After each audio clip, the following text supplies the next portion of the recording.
The locomotive's whistle pierced through the humid August air as it approached Mystic Station, its iron wheels grinding against the tracks with a rhythmic clatter that had lulled Edmund Harwick into an uneasy sleep. The photographer jolted awake as the train lurched to a stop, his leather camera case sliding across the worn velvet seat. Through the soot-stained window, he caught his first glimpse of the Connecticut coastal town that would be his home for the next month. Mystic stretched before him like a watercolor painting left too long in the sun, its colors muted by the perpetual mist that rolled in from Long Island Sound. Tall masted schooners bobbed in the harbor, their rigging creating intricate webs against the overcast sky. The smell of salt air mixed with the acrid smoke from the locomotive, creating an atmosphere both invigorating and oddly melancholic. Edmund gathered his equipment with practiced efficiency, securing his precious glass plates in their protective wooden case. At 35, he had already earned a reputation as one of the finest documentary photographers on the East Coast, his work gracing the pages of Harper's Weekly and McClure's magazine. This assignment for the Maritime Heritage Society promised to be his most ambitious project yet, a comprehensive visual record of New England's shipbuilding traditions. "End of the line, sir," called the conductor, a grizzled man whose weathered face spoke of countless journeys along this coastal route. "Welcome to Mystic. Watch your step on the platform. It gets mighty slippery when the fog rolls in." Edmund nodded his thanks and stepped onto the wooden platform, immediately feeling the board sag slightly beneath his feet. The station was smaller than he had expected, little more than a modest building with peeling white paint and a slate roof that had seen better days. A handful of passengers disembarked with him, locals by their appearance, who seemed to move with the unhurried pace of those accustomed to coastal living. The Whalers Inn stood just 2 blocks from the station, its 3-story brick facade rising like a beacon through the thickening mist.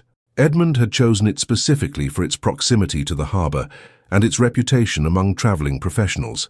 As he approached the entrance, he noticed the building's age in every weathered brick and salt-stained window, yet there was something solid and reassuring about its construction. The lobby welcomed him with the warm glow of gas lamps and the rich scent of pipe tobacco mingling with sea air that seemed to permeate every corner of the building. Behind the registration desk stood a woman of perhaps 50 years, her graying hair pulled back in a practical bun. Her eyes, sharp and intelligent, assessed him with the quick judgment of someone accustomed to sizing up strangers. "You must be Mr. Harwick," she said before he could introduce himself. "I'm Mrs. Catherine Brewster, proprietor of this establishment. Your telegram arrived last week. We've prepared our finest room on the 2nd floor. It faces the harbor as you requested." Edmund set down his camera case and extended his hand. "Mrs. Brewster, thank you for accommodating my rather specific requirements. I trust the room has adequate space for my darkroom setup." "Indeed it does. The previous occupant was a naturalist who required similar arrangements. We've left the heavy curtains and the additional furniture you'll need. Your chemicals and equipment arrived yesterday by freight. They're waiting in your room." She handed him a brass key attached to a small anchor-shaped fob. "Room 12. Will you be dining with us this evening?" "Yes, thank you. But first, I'd like to take a walk around the harbor area while there's still some light. Get a feel for the locations I'll be photographing." Mrs. Brewster's expression shifted almost imperceptibly, a shadow crossing her features. "Of course. Just be careful near the old pier, Mr. Harwick. The planks are rotted in places, and the fog can come in quickly this time of year. We've had accidents." Edmund nodded, though something in her tone suggested there was more to her warning than simple concern for his physical safety. "I'll be cautious. Thank you for the advice." After settling into his room, a comfortable space with large windows that did indeed offer an excellent view of the harbor, Edmund ventured out into the early evening air. The mist had thickened during his brief time indoors, lending the waterfront an ethereal quality that would be perfect for certain types of photographs. He walked slowly along the cobblestone streets, his trained eye cataloguing potential shots and noting the interplay of light and shadow created by the gas street lamps. The harbor came into view gradually, revealed in layers as he descended toward the water. Fishing boats and pleasure craft bobbed gently at their moorings, their masts disappearing into the low-hanging clouds. At the far end of the main pier, barely visible through the mist, hung an old lifebuoy. Even from a distance, Edmund could see it was weathered and discolored, probably hanging there for decades. Something about it drew his attention. Perhaps it was the way it seemed to materialize and disappear as the fog shifted, or the peculiar stillness that surrounded it, despite the gentle movement of the water. As he approached for a closer look, Edmund noticed that the pier's planking was indeed in poor repair, just as Mrs. Brewster had warned. Several boards were missing entirely, leaving treacherous gaps that would be nearly invisible in low light. He made a mental note to exercise extreme caution during his morning shoots. The Lifebuoy itself was fascinating from a historical perspective. The rope was so old it had turned nearly black, and the ring bore the faded letters of what might once have been the name of a long-forgotten vessel. This would make an excellent subject for his documentation, a symbol of maritime safety that had itself weathered decades of coastal storms. As Edmund studied the Lifebuoy more closely, he became aware of an unusual quality to the silence around him. The usual sounds of harbor life, creaking ropes, lapping water, distant voices, seemed muffled, as if the fog were absorbing sound as well as light. For a moment, he could have sworn he heard something else entirely, the faint sound of children's laughter, carried on the evening breeze. He turned, scanning the pier behind him, but saw no one. The laughter, if it had been real at all, was gone. Edmund shook his head and smiled at his own imagination. The long train journey and the atmospheric setting were clearly affecting his normally practical mind. Tomorrow, he would return with his camera equipment and begin capturing this haunting maritime landscape. The Lifebuoy would be his first shot, a perfect introduction to Mystic's seafaring heritage. He had no way of knowing that this single photograph would change everything, opening a window into a mystery that had remained hidden for 65 years. Edmund awoke before dawn to the sound of foghorns echoing across Mystic Harbor. The melancholy wails seemed to blend together in an otherworldly chorus that made him pause at his window, coffee cup in hand, watching as the harbor slowly emerged from the night's darkness. The fog was even thicker than it had been the previous evening, creating perfect atmospheric conditions for the type of moody maritime photography that had made his reputation. By 6 o'clock, he had loaded his equipment onto a small wheeled cart, borrowed from Mrs. Brewster, and was making his way through the deserted streets toward the waterfront. The weight of his camera, tripod, and plate holders made the cart difficult to maneuver over the uneven cobblestones, but Edmund had learned long ago that the best photographs often required patience and physical effort. The harbor appeared almost supernatural in the pre-dawn light. Wisps of fog drifted between the moored vessels like restless spirits, and the water was so still it seemed more like dark glass than a living body of water. Edmund could barely make out the outline of the far shore through the thick mist. These were exactly the conditions he had hoped for. He set up his equipment methodically at the foot of the old pier, his movements automatic after years of practice. The wooden tripod legs sank slightly into the soft planking, and he had to adjust them carefully to ensure his camera would remain stable. The fog seemed to muffle every sound, creating an almost cathedral-like quiet that made even his careful preparations seem unnaturally loud. Edmund loaded a fresh glass plate into his camera and began composing his shot of the weathered Lifebuoy. Through the ground glass viewfinder, the scene took on an almost dreamlike quality. The fog swirled around the life ring in constantly shifting patterns, sometimes obscuring it completely, other times revealing it with startling clarity. He would need perfect timing to capture the right moment. As he worked, Edmund became aware of a peculiar sensation, as if he were being watched. Several times he looked up from his camera, scanning the empty pier and the fog-shrouded harbor, but saw nothing unusual. The feeling persisted, however, making the hair on the back of his neck prickle with unease. He tried to dismiss it as simple nervousness about working alone in such isolated conditions. The fog began to shift more dramatically. As the sun climbed higher behind the overcast sky, Edmund watched through his viewfinder as the Lifebuoy appeared and disappeared like an apparition. He adjusted his exposure calculations, knowing he would need a longer exposure time to compensate for the low light conditions filtered through the thick mist. At precisely 7:15, the fog parted in just the right way. The Lifebuoy hung in perfect clarity against a backdrop of swirling grey mist, the weathered rope and faded lettering visible in sharp detail. Edmund squeezed the shutter release, beginning the 8-second exposure he had calculated would be optimal for these conditions. During those 8 seconds, as he stood perfectly still to avoid any camera shake, Edmund experienced something he would later struggle to explain. The oppressive silence seemed to deepen further, and the air around him grew noticeably colder. For just a moment, he could have sworn he heard voices, children's voices, calling out across the water, their words too distant and muffled to understand. When the exposure was complete, Edmund remained motionless for several additional seconds, listening intently. The voices, if they had been real, were gone. Only the gentle lapping of water against the pier pilings and the distant cry of a seagull broke the morning stillness. He exposed 2 more plates of the Lifebuoy from slightly different angles, then moved his equipment to capture other aspects of the harbor. A weathered fishing vessel with nets draped along its sides made an excellent subject, as did the silhouettes of the tall ships moored near the main wharf. Each shot required careful calculation and patience as he waited for the fog to create the right atmospheric effects. By 9 o'clock, Edmund had exposed a dozen plates and was satisfied with the morning's work. The fog was beginning to lift slightly as the sun climbed higher, and he could see a few early fishermen preparing their boats for the day's work. The mysterious atmosphere that had made his early morning shots so compelling was starting to dissipate. As he packed his equipment, Edmund noticed an elderly man approaching along the pier. The stranger moved with the careful, measured pace of someone well acquainted with treacherous footing, his weathered hands gripping a gnarled walking stick. He wore the practical clothing of a long-time harbor worker: heavy wool trousers, a thick sweater, and a cap pulled low over intelligent eyes. "Fine morning for photography, I'd imagine," the old man said as he drew near. His voice carried the flat vowels of a lifelong New Englander, with just a hint of an accent that might have been Irish or Scottish generations removed. "Indeed it was," Edmund replied, securing the last of his glass plates in their protective case. The fog created some remarkable atmospheric effects. "I'm Edmund Harwick, by the way. I'm here documenting the maritime heritage of the area." "Silas Crowley," the man said, extending a weathered hand. "Been working these waters for nigh on 50 years.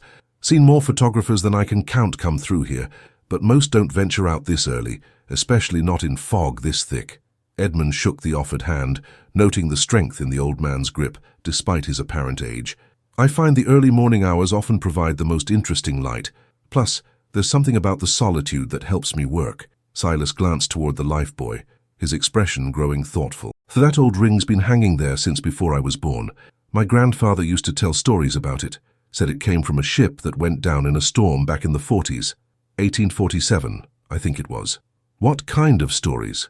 Edmund asked, his photographer's instincts telling him there might be material here for his broader documentation of local maritime history. The old man was quiet for a long moment, studying the fog that still clung to the water's surface. "Oh, the usual sort of thing old sailors like to pass down. Tales of strange sounds on foggy mornings, lights where there shouldn't be any lights. My grandfather claimed he once saw children playing near that Lifebuoy on a morning much like this one. Said when he called out to warn them about the dangerous planking, they just vanished into thin air." Edmund felt a peculiar chill that had nothing to do with the damp morning air. "Children, you say?" "Aye, dressed in sailor suits," he said. 7 of them standing in a perfect line."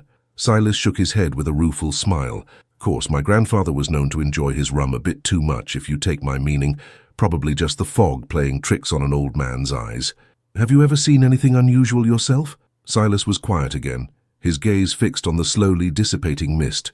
"Once or twice I've heard what sounded like children laughing on mornings when the fog's especially thick. But children don't come out this early, and certainly not to play on a dangerous old pier like this one. Must be the gulls, or maybe the sound carrying strange across the water." Edmund nodded, though his mind was already turning over the implications of what he'd heard. Children's laughter, exactly what he thought he'd heard during his morning shoot. "Mr. Crowley, have there been any accidents involving children on this pier? Any drownings or disappearances?" The old man's expression darkened perceptibly. "Aye, there have been some tragedies over the years.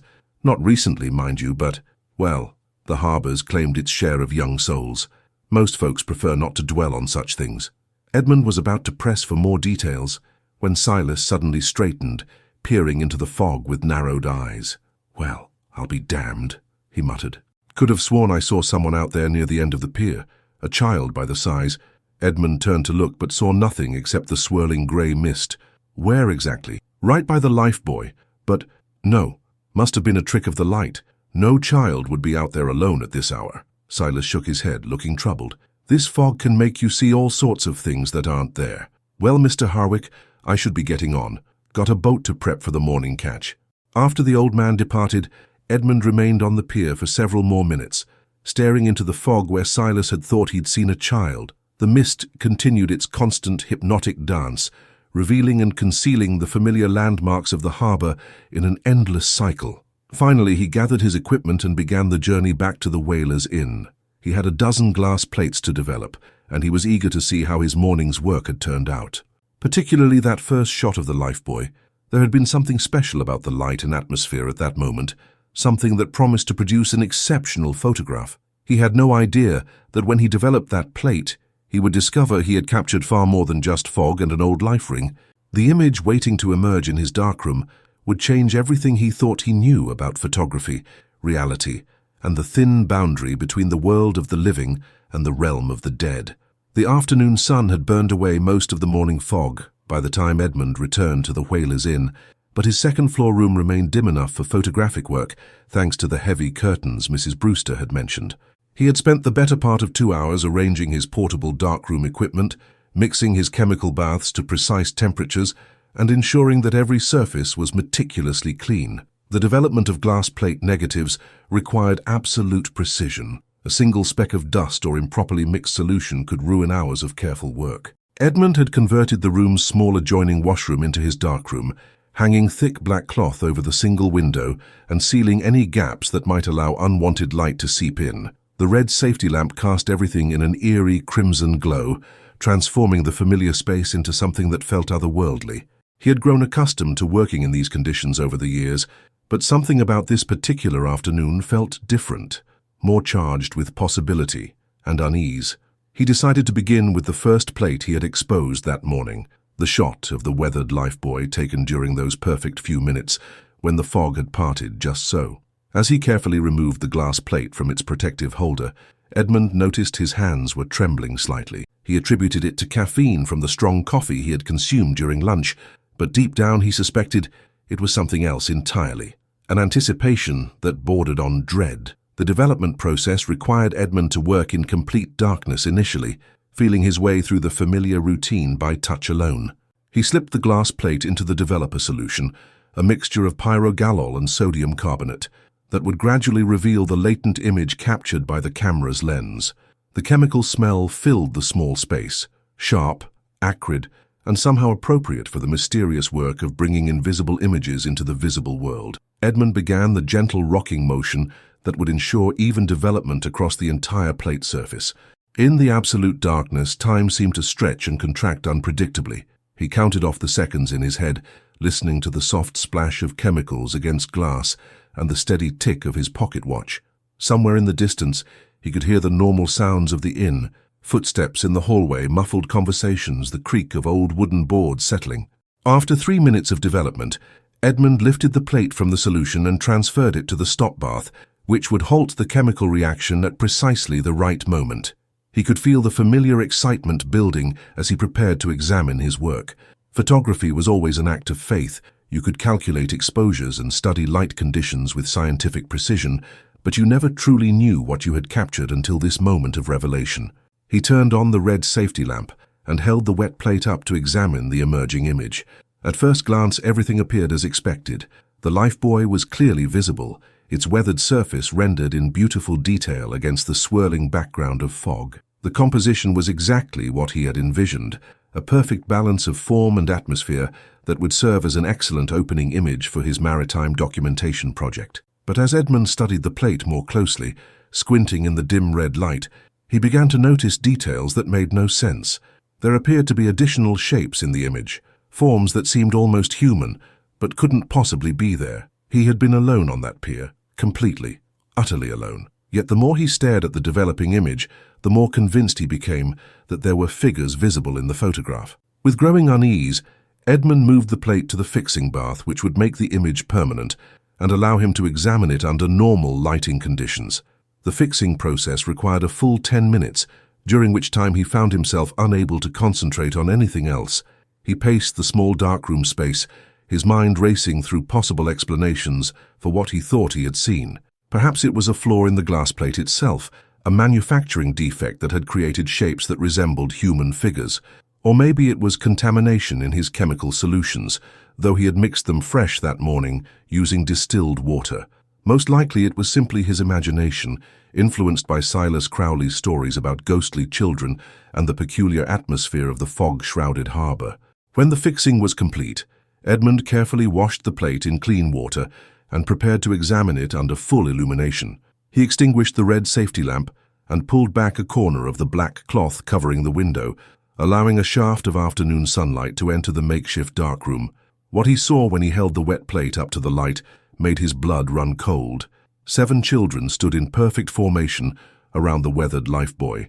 They appeared to be between the ages of 6 and 12, each dressed in a different style of sailor costume that suggested they came from different time periods spanning several decades. The children were positioned as if posing for a formal portrait, their faces turned toward the camera with expressions that were hauntingly clear, despite the fog that should have obscured any such detail. Edmund's hands began to shake so violently that he nearly dropped the precious glass plate.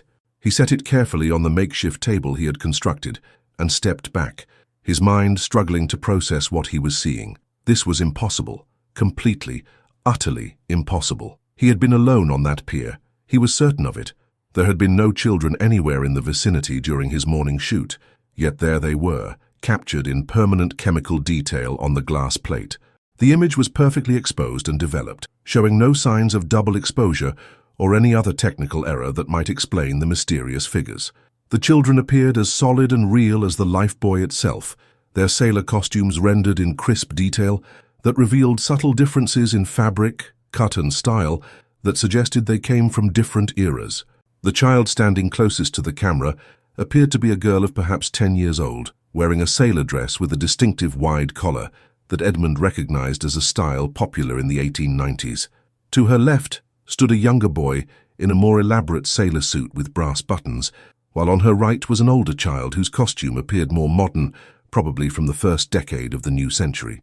Each child's face was clearly visible, their expressions ranging from solemn to slightly curious, as if they were genuinely posing for the camera. Their eyes seemed to look directly at Edmund through the glass plate, and he found himself unable to meet those ghostly gazes for more than a few seconds at a time.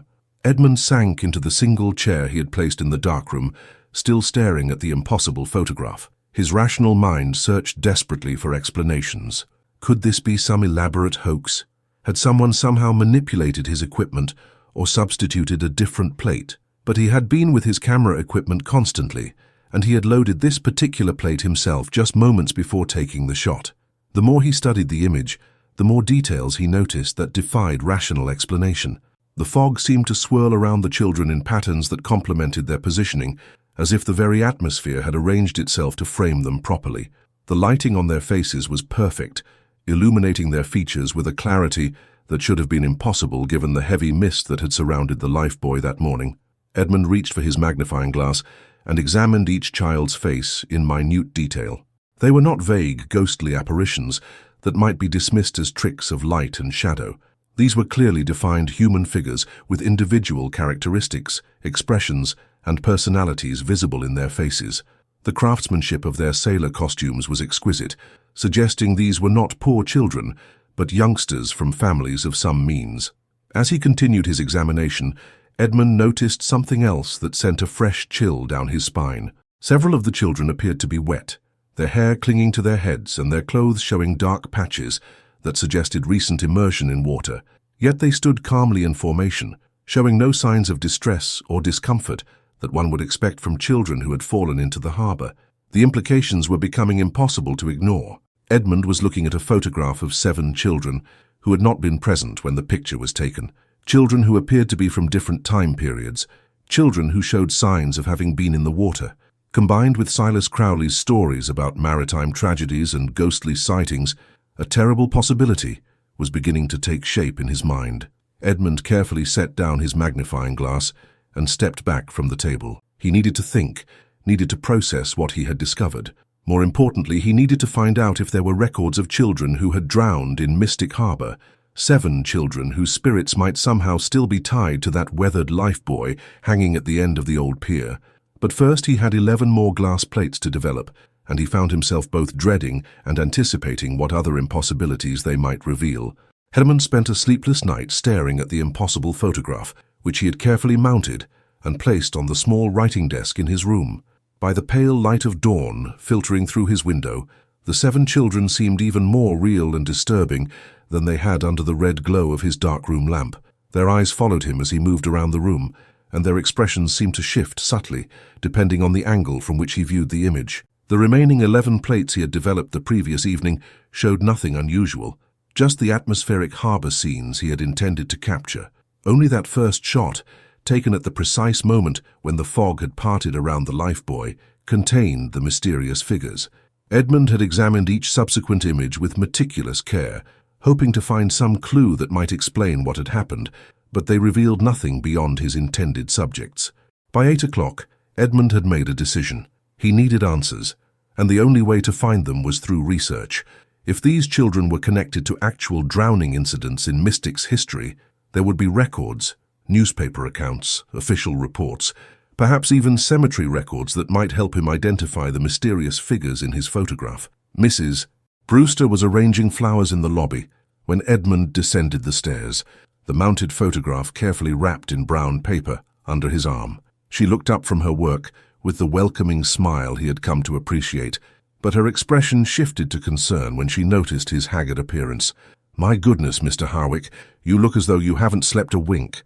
I hope the room is comfortable enough for your needs." "The room is perfect, thank you. I'm afraid I was simply too excited about my work to sleep properly. Mrs. Brewster, I wonder if you might direct me to the local library or historical society. I'd like to research some of the maritime history of the area, particularly any incidents involving the old pier." Something flickered across Mrs. Brewster's features at the mention of the pier, a momentary tightening around her eyes that suggested she knew more than she was saying. "The Mystic Historical Society is just 3 blocks north on Main Street, in the old Dennison House. Mrs. Eleanor Whitmore is the curator there. She knows more about local history than anyone alive. But Mr. Harwick," she paused, seeming to choose her words carefully. "May I ask what specifically has sparked your interest in the pier's history?" Edmund hesitated, unwilling to reveal the true nature of his discovery to someone who might think him mad. "I met an old fisherman yesterday who mentioned some interesting stories about the area. As a documentary photographer, I find that the human stories behind the places often make for richer context in my work." Mrs. Brewster nodded slowly, but her expression remained troubled. "Yes, I imagine Silas Crowley had quite a few tales to share. He's been around these waters longer than anyone. Just be careful how much stock you put in the old stories, Mr. Harwick. Sometimes the past is better left undisturbed." The warning was gentle but unmistakable, and it only served to deepen Edmund's determination to uncover the truth. After a quick breakfast of coffee and toast, he made his way through Mystic's quiet morning streets to the address Mrs. Brewster had provided. The Dennison House was a beautiful example of colonial architecture, its white clapboard siding and black shutters meticulously maintained despite its obvious age. A discreet brass plaque beside the front door identified it as the home of the Mystic Historical Society. Edmund climbed the front steps and knocked, noting the way the old wooden boards creaked under his weight. The woman who answered his knock was perhaps 60 years old, with silver hair pulled back in an elegant chignon and intelligent grey eyes behind wire-rimmed spectacles. She wore a practical dark dress that suggested both respectability and a no-nonsense approach to her work. "Mrs. Whitmore, I'm Edmund Harwick. Mrs. Brewster at the Whalers Inn suggested you might be able to help me with some research into local maritime history." "Of course, Mr. Harwick. Please come in. We don't often get visitors interested in serious historical research, especially not so early in the day." Eleanor Whitmore led him into a parlor that had been converted into a combination library and archive, with tall bookcases lining the walls and several tables covered with organized stacks of documents and photographs. "I'm documenting the maritime heritage of the area for the Maritime Heritage Society," Edmund explained.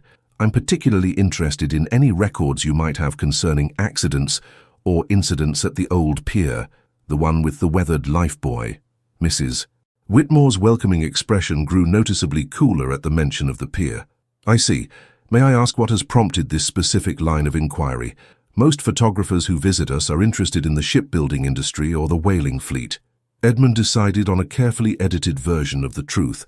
"I've heard some local folklore about the area, and I'd like to separate fact from fiction for my documentation. Old fishermen do love their ghost stories, but there's often a kernel of historical truth behind such tales." "Indeed there is." Mrs. Whitmore moved to one of the tall bookcases and withdrew a leather-bound ledger. "The pier you're referring to was built in 1832. and has been the site of several tragic incidents over the years. I keep detailed records of all maritime accidents in the Mystic area. It's part of our mission to preserve the complete history of this community, even the darker chapters. She opened the ledger on one of the tables and began turning pages filled with meticulous handwriting. Let me see. The first incident occurred in September of 1847. A girl named Mary Catherine Sullivan, age 8, was found drowned near the pier. She was wearing a sailor dress. Apparently, she had been playing alone near the water when she fell in. Her body was recovered 3 days later.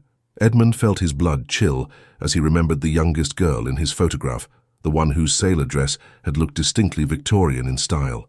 Were there other incidents? Oh yes, several more over the years. Mrs. Whitmore continued turning pages. In 1853, 2 brothers, Thomas and William Morrison, ages 7 and 9, drowned together during a summer storm. They were found wearing matching sailor suits their mother had made for them. Then, in 1867, another child, James Fletcher, age 10. He was an excellent swimmer according to the newspaper accounts, yet somehow drowned on a calm day with no witnesses. Edmund's hands began to tremble as Mrs. Whitmore continued her recitation. Each incident she described seemed to correspond to one of the children in his impossible photograph. The ages, the sailor costumes, even some of the time periods seemed to match what he had observed in their clothing styles. The pattern continued into the 1880s and 1890s. Mrs. Whitmore went on, her voice taking on a clinical tone that somehow made the tragic details even more disturbing. 1881 saw the drowning of Sarah Elizabeth Hartwell, age 9. She was found in her Sunday sailor dress, which her family said she had insisted on wearing to play by the harbor. In 1893, young Robert Caldwell, age 11, drowned under circumstances that were never fully explained. And most recently, in 1908, there was Anna Marie Preston, age 12. She was an experienced swimmer and knew the harbor well, yet she was found drowned near the old Lifebuoy on a perfectly calm morning. 7 children, Edmund whispered, his voice barely audible. All wearing sailor costumes, all drowned near the same pier. Mrs. Whitmore looked up sharply. Yes, exactly 7. You seem remarkably well informed about these incidents, Mr. Harwick. May I ask where you heard such specific details? Edmund realized he had revealed more than he intended. That is, someone mentioned the number 7 in connection with the pier. I wasn't certain if it was accurate. It's accurate, unfortunately. 7 children over the course of 61 years, each drowning under circumstances that were never fully explained. The local newspaper called it Mystic's Maritime Curse after the 4th incident. Some families began forbidding their children from wearing sailor costumes anywhere near the harbor. Edmund stared at the open ledger, his mind reeling with the implications of what he had learned. 7 children, spanning the exact time period represented by the clothing styles in his photograph. 7 children who had all drowned near the Lifebuoy that now seemed to be serving as their eternal gathering place. Mrs. Whitmore, were these children ever properly buried? Do you have records of their final resting places? The older woman's expression grew even more somber. That's perhaps the most tragic aspect of the entire situation. Due to the condition of the bodies after prolonged immersion and various family circumstances, not all of these children received proper Christian burial. Several were lost to the tides and never recovered. Others were buried in unmarked graves or family plots that have since been lost to time and neglect. Edmund felt pieces of a terrible puzzle clicking into place in his mind. 7 children who had died tragically, some never properly laid to rest, their spirits apparently still tied to the location of their deaths. And somehow, his camera had captured them gathering around the very Lifebuoy that had failed to save them. I don't suppose, Edmund said carefully, that you have any photographs of these children, family portraits or school pictures that might have survived? Mrs. Whitmore shook her head. Unfortunately, photography was still quite expensive during most of these incidents. Working families rarely had formal portraits made of their children. We have a few newspaper illustrations, but nothing that would give you a clear sense of what these poor souls actually looked like. Edmund nodded, though privately he realized he might now possess the only true images of these 7 lost children, captured not in life, but in whatever state existed beyond death. The weight of that knowledge pressed down on him like a physical burden. Mrs. Whitmore, thank you for your time and expertise. This information will be invaluable for my work. He stood to leave, eager to process what he had learned and decide on his next course of action. Mr. Harwick, Mrs. Whitmore called as he reached the door. A word of caution, if I may. These old tragedies have a way of affecting people who study them too closely. Several researchers over the years have become obsessed with finding explanations for what happened to those children. I hope you'll maintain a healthy perspective on these matters." Edmund assured her he would, but as he walked back toward the Whalers Inn, he knew that objective distance was no longer possible. He had somehow become personally connected to these 7 lost souls, and he suspected they were trying to communicate something important through his photograph. The question was whether he had the courage to find out what message they were trying to send from beyond the grave. Edmund returned to his room at the Whalers Inn, with his mind churning over the connections between Mrs. Whitmore's historical records and the impossible photograph that now dominated his thoughts. He spread the research notes he had taken across his writing desk next to the mounted image, creating a timeline that aligned each documented drowning with the apparent age and clothing style of the children in his photograph. The correlations were too precise to be coincidental. Mary Catherine Sullivan, drowned in 1847 at age 8, matched perfectly with the youngest girl in the Victorian sailor dress. The Morrison brothers from 1853 corresponded to 2 boys standing side by side in matching sailor suits. Each child in the photograph seemed to represent one of the 7 tragic drownings that had occurred over 6 decades of Mystic's maritime history. As afternoon shadows lengthened across his room, Edmund found himself studying each face in the photograph with increasing intensity. What had initially appeared to be a simple group portrait now revealed layers of meaning and emotion that seemed to shift each time he examined the image. The children's expressions, which he had first interpreted as merely solemn, now seemed to carry urgent messages he couldn't quite decipher. The girl who appeared to be Mary Catherine Sullivan seemed to be looking directly at the camera with an expression of desperate pleading. The Morrison brothers stood close together, protective of each other even in death. The oldest child, who must be Anna Marie Preston from 1908, had her hand raised slightly, as if trying to gesture towards something beyond the frame of the photograph. Edmund was so absorbed in his study of the image that he almost missed the first sign that something in his room had changed. It was the temperature that alerted him initially, a sudden drop that made his breath visible in small puffs, despite the warm August afternoon. He looked up from the photograph to find frost forming on the inside of his windows, delicate crystalline patterns that spread across the glass with impossible speed. Then he heard the sound that made his blood freeze in his veins, the soft dripping of water onto the wooden floor. Edmund turned slowly, following the sound to its source, and felt his rational mind struggle to process what he was seeing. Water was pooling beneath his writing desk, spreading in a widening circle that seemed to originate from the vicinity of the mounted photograph itself. As he watched in stunned silence, more water began to appear throughout the room. Droplets fell from the ceiling, despite the fact that the room above was unoccupied, and he could hear no sounds of plumbing activity.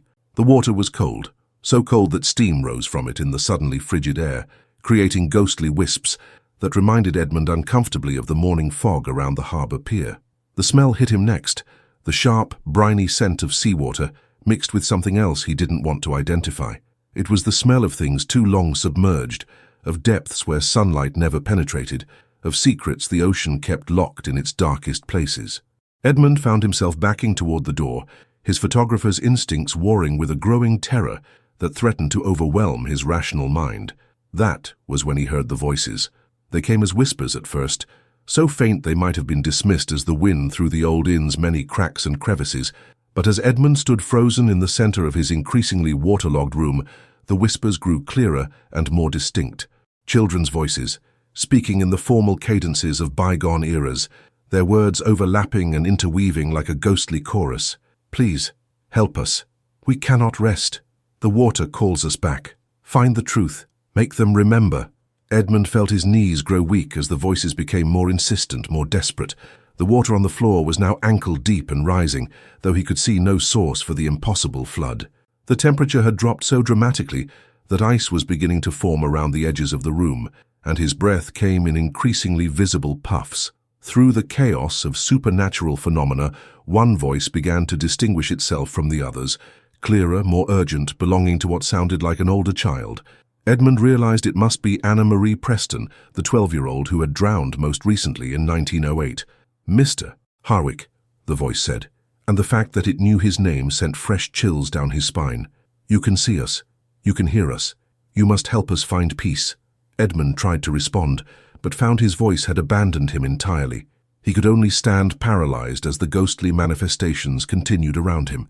The photograph on his desk seemed to glow with an inner light, and he could swear the children in the image were moving, their positions shifting subtly as he watched. "We have been trapped," Anna Marie's voice continued, growing stronger and more corporeal with each word. "Trapped between the world of the living and the realm of the dead, held here by an injustice that has never been answered. Our deaths were not accidents, Mr. Harwick. We were murdered." The word murdered seemed to echo through the room with supernatural force, causing the water level to surge even higher and the temperature to plummet further. Edmund felt ice crystals forming in his hair and beard as the ghostly voices rose in a crescendo of anguish and desperate pleading. "Someone pushed us," came another voice. One of the Morrison brothers, Edmund thought. "Someone wanted us gone. They made it look like accidents," added what sounded like Mary Catherine Sullivan, her child's voice made even more heartbreaking by the matter-of-fact way she described her own murder. "But we remember everything," Edmund finally found his voice, though it came out as barely more than a croak. Who did this to you?" The response came not in words, but in images that suddenly filled the air around him like a three-dimensional moving picture. Edmund saw flashes of a figure in dark clothing standing on the pier, saw children being lured to the water's edge with promises of treats or games, saw small bodies being pushed into the harbor with deliberate, calculated force. The killer's face remained frustratingly obscured in these ghostly visions, hidden by shadows and the intentional blurring that often occurred in supernatural manifestations. But Edmund could see enough to determine that the same person had been responsible for all 7 murders, spanning a period of over 60 years. Somehow, impossibly, the murderer had remained young and strong enough to continue killing across multiple decades. "We cannot move on until justice is served," Anna Marie's voice explained as the visions faded. "Until our killer is exposed and punished, we are bound to this place, trapped in the moment of our deaths. The lifebuoy that should have saved us has become our prison." "But how can I help?" Edmund managed to ask, his voice echoing strangely in the flooded room. "The murders happened decades ago. The killer must be long dead by now." "No," came the unanimous response from all 7 voices at once, creating a harmonious chord that was both beautiful and terrifying.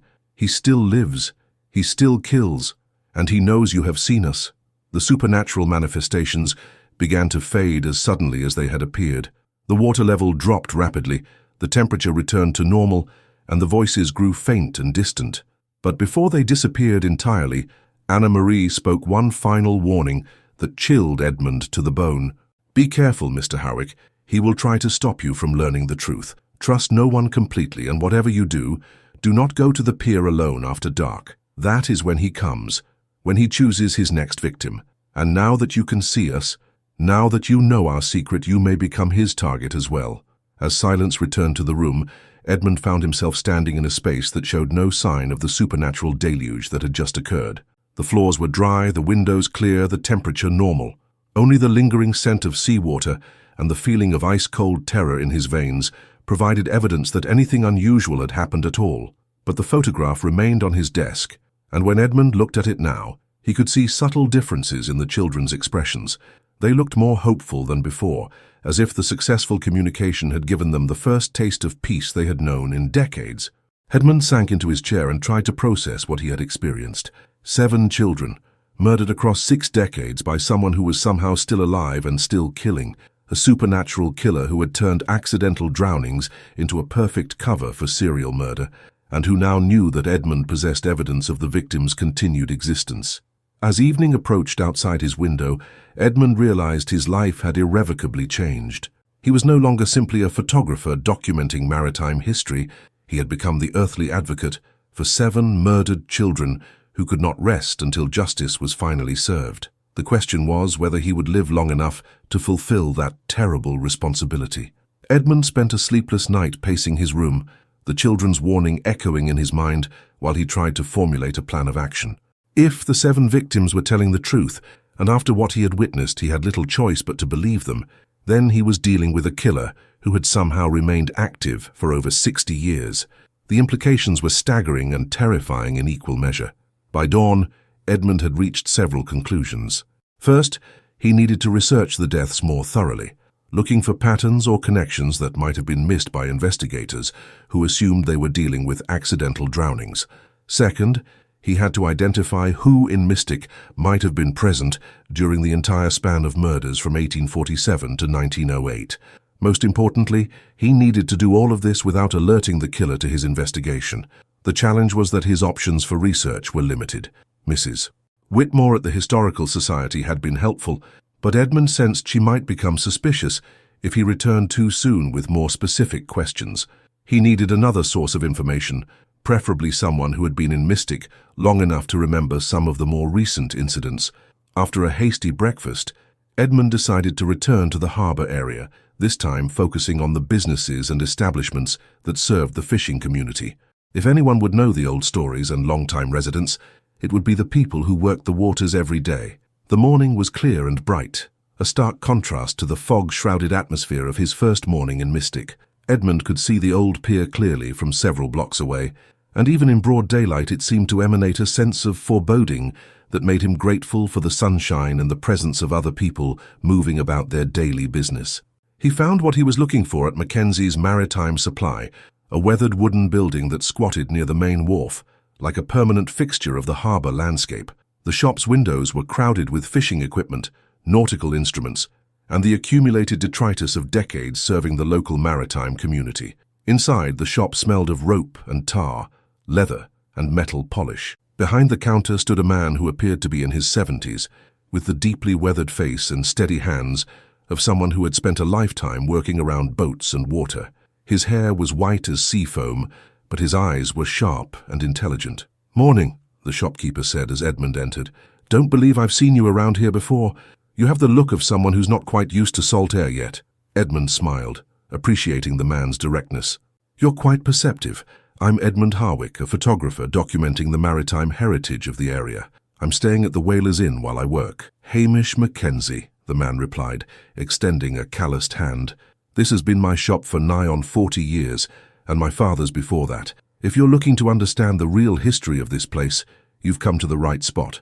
Most of the pretty stories they tell tourists don't include the parts that might give folks nightmares." Edmund felt a surge of hope. Here was exactly the kind of local perspective he needed. "Actually, I'm very interested in the complete history, including the darker chapters. I've heard there have been some tragic incidents over the years involving children and the old pier." Hamish's expression grew more serious, and he glanced toward the shop's windows as if checking to make sure they weren't being overheard. "Aye, there have been. 7 children over the years, all drowned near that cursed piece of wood. My father used to say there was something unnatural about it, the way those young ones kept ending up in the water." What did he mean by unnatural? Well, most of those children were good swimmers, for one thing. Mystic children grow up around water. They learn to swim almost before they can walk properly. Yet somehow, these particular youngsters all managed to drown on calm days with no witnesses around. Hamish moved closer to the counter, lowering his voice. "My father always suspected there was more to it than met the eye." Edmund felt his pulse quicken. Did he have any theories about what might have really happened? Hamish was quiet for a long moment, studying Edmund's face, as if trying to determine how much he could safely reveal. "My father believed someone was killing those children, making it look like accidents, but killing them just the same. Problem was he could never prove it, and the authorities weren't much interested in theories that would turn accidental drownings into murders." "Did he suspect anyone in particular?" "That's where it gets complicated," Hamish said, glancing around the shop again. "The time span was too long for it to be any normal person. The first drowning was in 1847, the last one in 1908. That's 61 years. Nobody stays young and strong enough to overpower children for that long." Edmund felt a chill despite the warm morning air. "What are you suggesting?" "I'm not suggesting anything," Hamish replied carefully. "I'm just telling you what my father believed and what his father told him. There are things in these old coastal towns, Mr. Harwick, that don't fit into the neat little categories most folks prefer to think in. Things that have been here longer than any of us, and that don't follow the same rules as the rest of the world." "Something supernatural, you mean?" Hamish nodded slowly.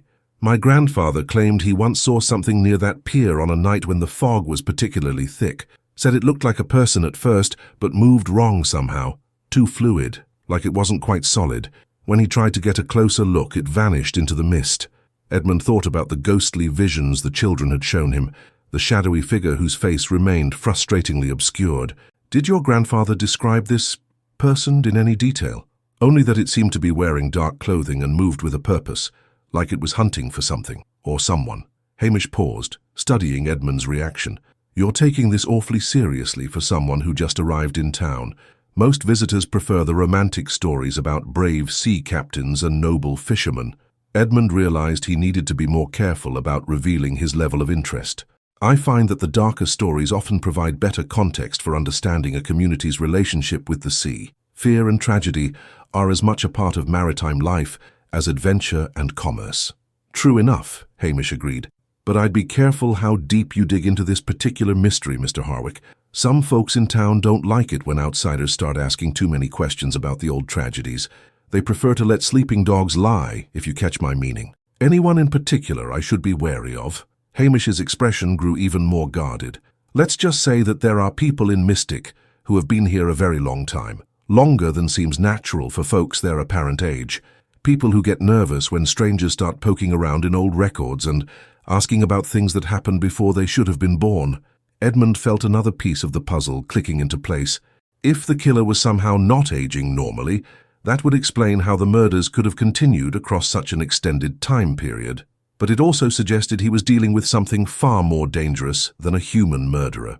"Mr. Mackenzie, I appreciate your frankness. One more question, if you don't mind.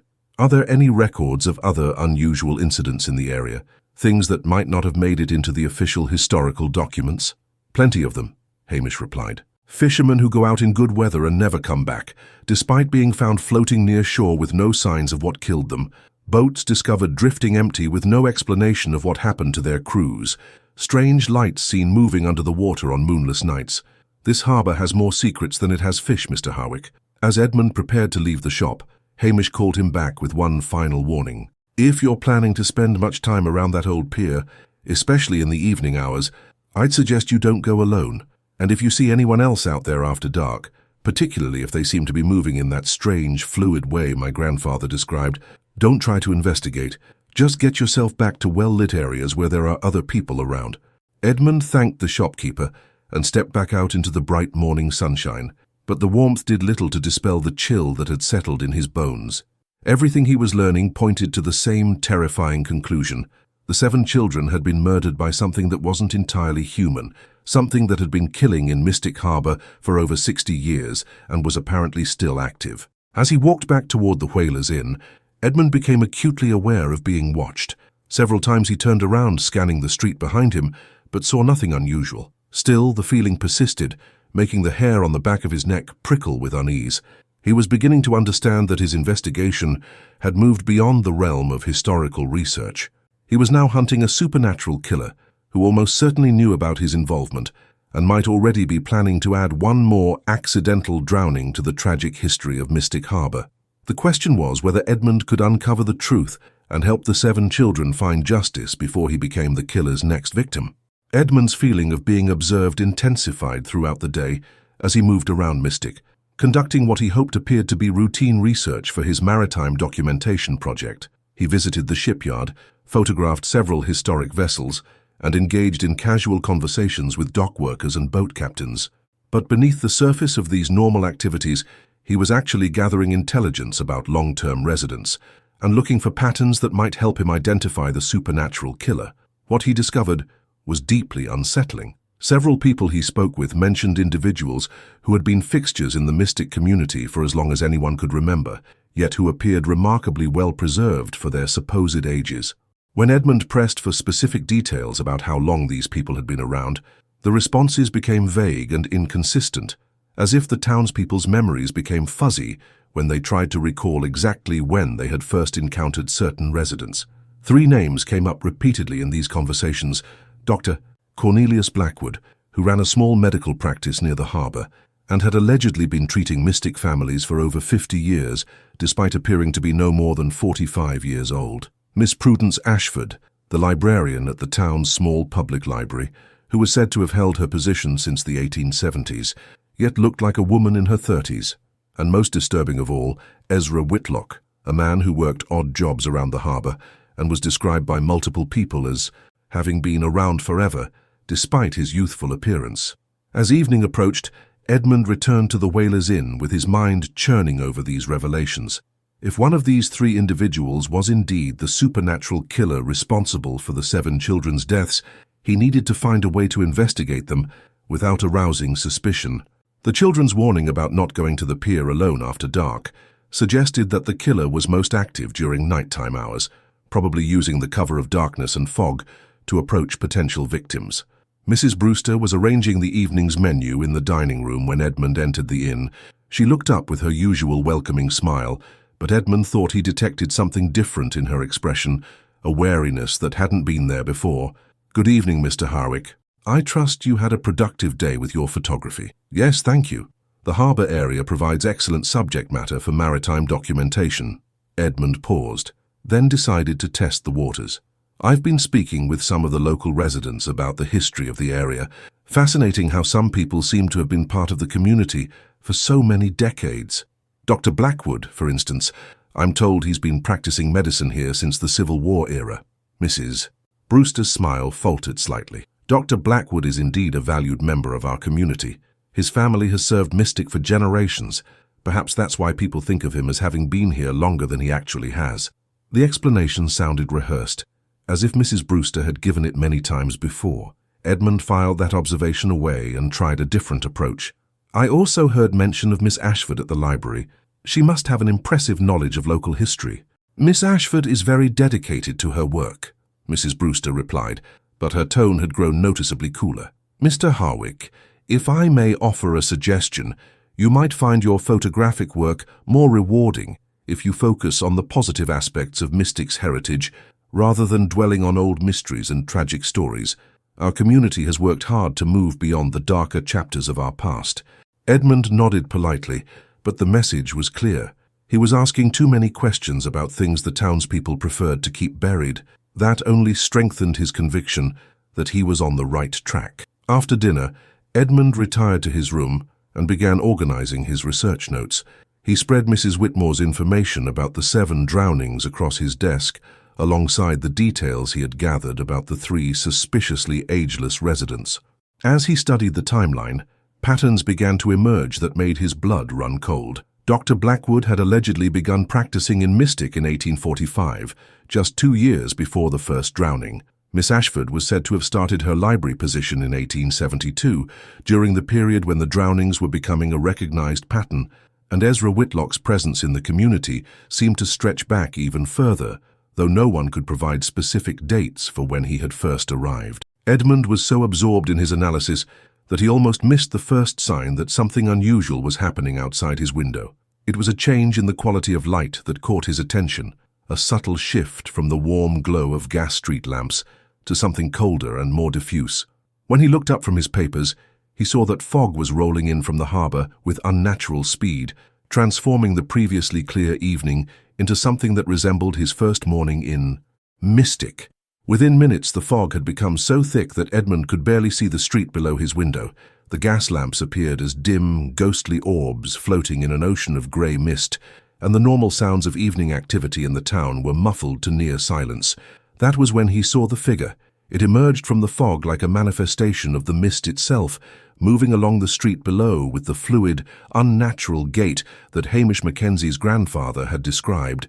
From his second-floor vantage point, Edmund could see that the figure was wearing dark clothing and seemed to glide rather than walk, its movement too smooth for normal human locomotion. Edmund's heart began to race as he realized he might be witnessing the killer in action.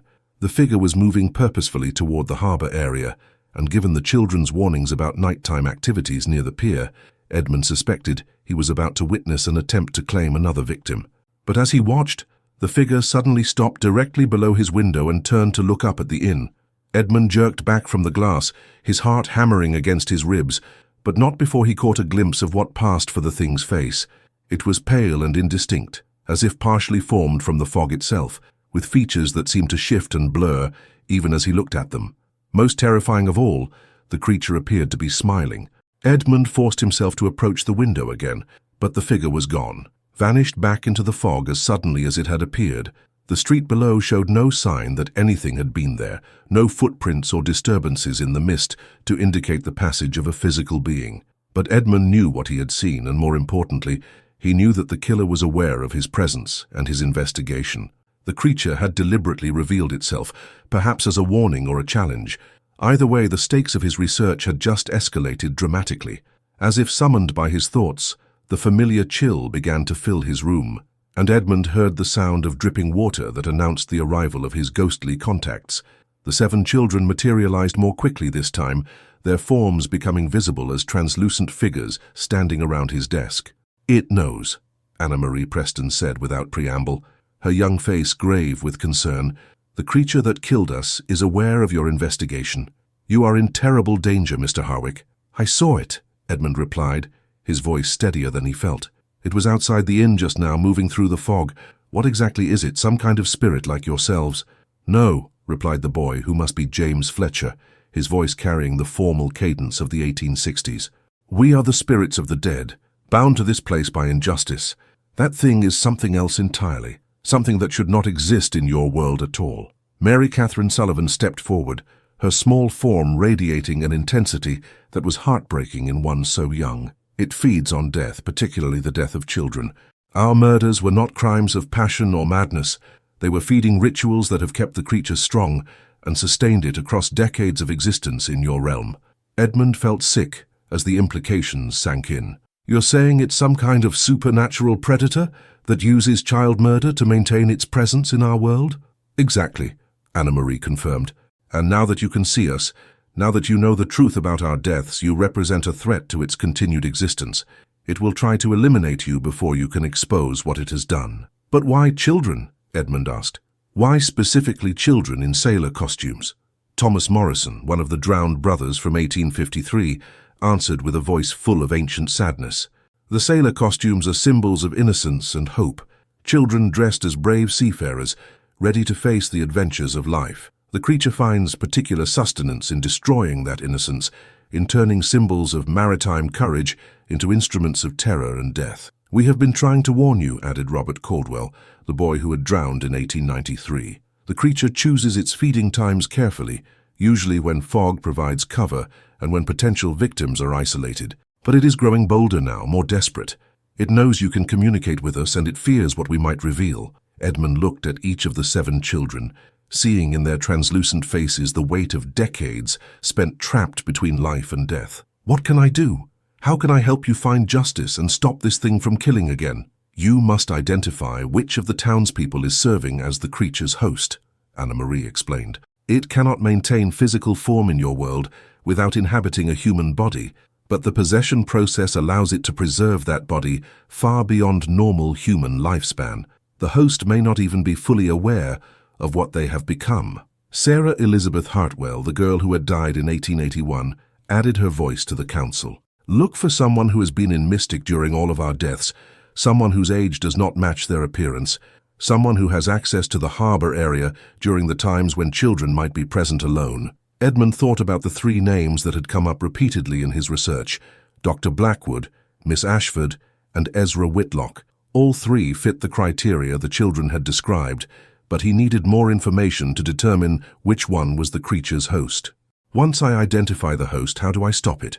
Edmund asked. "Fire," came the unanimous response from all 7 children, their voices blending into a harmony that was both beautiful and terrible. "The creature's connection to its host can be severed by fire, but only if the host's body is completely consumed. Anything less will simply force the creature to find a new vessel."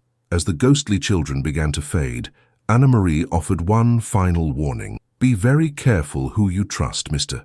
Harwick. The creature has had decades to establish itself in this community, and some of the townspeople may be protecting it, either willingly or through supernatural influence. Trust only what you can verify, and remember, it will be watching you now, waiting for an opportunity to strike." Edmund was left alone in his room as the supernatural manifestations disappeared, but he no longer felt isolated. He had allies now, even if they existed in a realm beyond death. More importantly, he had a mission that went beyond simple historical documentation. He was fighting for the souls of 7 murdered children and trying to prevent future tragedies. Tomorrow he would begin the most dangerous phase of his investigation, identifying which of Mystic's seemingly ageless residents was serving as host to a supernatural killer that had been feeding on children's lives for over 60 years. Edmund began the next morning with a carefully planned strategy to investigate the three suspects without alerting them to his true purpose. He would approach each individual under the pretense of gathering historical information for his maritime documentation project, while actually looking for signs of supernatural inhabitation and evidence connecting them to the 7 murders. His first target was Dr. Cornelius Blackwood, whose medical practice occupied a narrow building on Harbor Street, just 3 blocks from the infamous pier. Edmund arrived at the doctor's office shortly after it opened, claiming to need treatment for a minor cut on his hand that he had inflicted on himself with his penknife as a pretext for the visit. The waiting room was spartanly furnished with wooden chairs and medical texts that appeared to span several decades. What immediately caught Edmund's attention was the absence of any personal photographs or certificates that might establish when Dr. Blackwood had actually begun practicing medicine. For a physician allegedly serving the community for over 50 years, there was a suspicious lack of accumulated personal memorabilia. Dr. Blackwood himself appeared when a young nurse called Edmund into the examination room. The man was indeed remarkably well preserved for someone who should have been approaching 80 years of age. His hair was dark with only slight grey at the temples, his posture was straight and confident, and his hands showed no signs of the arthritis or tremors that typically affected elderly physicians. "Mr. Harwick, I presume," Dr. Blackwood said as he entered the room. "Mrs. Brewster mentioned that we had a photographer visiting our little community. What seems to be the problem?" Edmund extended his deliberately wounded hand, noting that the doctor's touch was surprisingly cold despite the warm morning air. "Just a careless accident with my equipment. I was hoping you might clean and bandage it properly." As Dr. Blackwood examined the minor wound, Edmund studied the man's face for any signs of the supernatural inhabitation the children had described. What he saw was unsettling in subtle ways. The doctor's eyes seemed slightly too bright, his smile a fraction too wide, and his movements possessed an uncanny fluidity that reminded Edmund uncomfortably of the figure he had seen moving through the fog. "Tell me, Doctor," Edmund said as Blackwood cleaned the cut. "I've been researching the maritime history of Mystic for my documentation project. I understand you've been serving this community for quite some time. You must have seen many changes over the decades." Dr. Blackwood's hands paused almost imperceptibly in their work. "Time has a way of blending together when you dedicate your life to healing, Mr. Harwick. I've been fortunate to serve several generations of Mystic families." "That's remarkable longevity for a medical practice. You must have been quite young when you started here." "Medicine was my calling from an early age," Blackwood replied, but Edmund noticed he hadn't directly answered the question about when he had begun practicing in Mystic. "There, that should heal nicely. Keep it clean and dry for a few days." Edmund paid for the treatment and left the office with more questions than answers. Dr. Blackwood certainly fit the profile of someone whose age didn't match his appearance, and there had been something unsettling about his demeanor that suggested he might be more than he appeared. But Edmund needed more concrete evidence before he could make any accusations. His next stop was the Mystic Public Library, a small but well-maintained building that housed the town's collection of books and historical documents. Miss Prudence Ashford was indeed a striking woman who appeared to be in her early 30s despite allegedly holding her position since the 1870s. She had auburn hair pulled back in a practical style and green eyes that seemed to take in everything with sharp intelligence. "Mr. Harwick," she greeted him as he entered the library, "Mrs. Whitmore at the Historical Society mentioned you might be stopping by. I understand you're researching our maritime heritage." Edmund was surprised that word of his research had preceded him, but he maintained his casual demeanor. "Yes, I'm particularly interested in the human stories behind the historical events, the individual experiences that don't always make it into the official records." Miss Ashford led him to a section of the library devoted to local history, pulling several volumes from the shelves with practiced efficiency. "These should provide some excellent background material. We also have newspaper archives dating back to the 1840s, if you're interested in contemporary accounts of historical events." As she handed him the books, Edmund noticed that her hands were even colder than Dr. Blackwood's had been, almost corpse-like in their chill. More disturbing still, when their fingers briefly touched during the transfer of books, he felt a sensation like mild electric shock accompanied by a flash of images that seemed to come from nowhere. In that brief contact, Edmund saw flashes of the pier at night, saw small figures in sailor costumes being led toward the water. saw Miss Ashford herself standing in the fog with an expression of predatory satisfaction. The visions lasted only a fraction of a second, but they left him feeling nauseated and deeply unsettled. "Are you quite all right, Mr. Harwick?" Miss Ashford asked, her voice carrying a note of concern that sounded genuine but felt calculated. "You look a bit pale." "Just tired from all the research," Edmund replied, though he was fighting the urge to flee the library immediately. "Thank you for these materials. I'll return them when I've finished." As he left the library with the borrowed books, Edmund's mind was racing. The vision he had experienced during his brief contact with Miss Ashford suggested she was definitely connected to the murders, but he still couldn't be certain whether she was the creature's host or simply an accomplice. He needed to investigate the third suspect before drawing any conclusions. Ezra Whitlock proved to be the most difficult of the three to locate. Edmund spent the better part of the afternoon asking around the harbour area before finally tracking him down at a small boat repair shop near the far end of the main wharf. The man was working alone, sanding the hull of an old fishing vessel with methodical precision. Whitlock appeared to be in his 40s, with the weathered skin and powerful build of someone who had spent decades working around boats and water. But there was something about his eyes that seemed far older than his apparent age, and when he looked up from his work to acknowledge Edmund's presence, those eyes held a depth of knowledge that spoke of experiences spanning far more than 4 decades. "You're the photographer fellow everyone's been talking about," Whitlock said without preamble, his voice carrying a slight accent that Edmund couldn't quite place. "Heard you've been asking a lot of questions about old stories and dead children." Edmund felt his blood chill at the direct reference to his research. "I'm documenting the complete maritime history of the area, including the tragic incidents that are part of that history." Whitlock set down his sandpaper and turned to face Edmund fully. "Some stories are better left buried, Mr. Harwick. Digging up old graves rarely benefits anyone, especially not the living.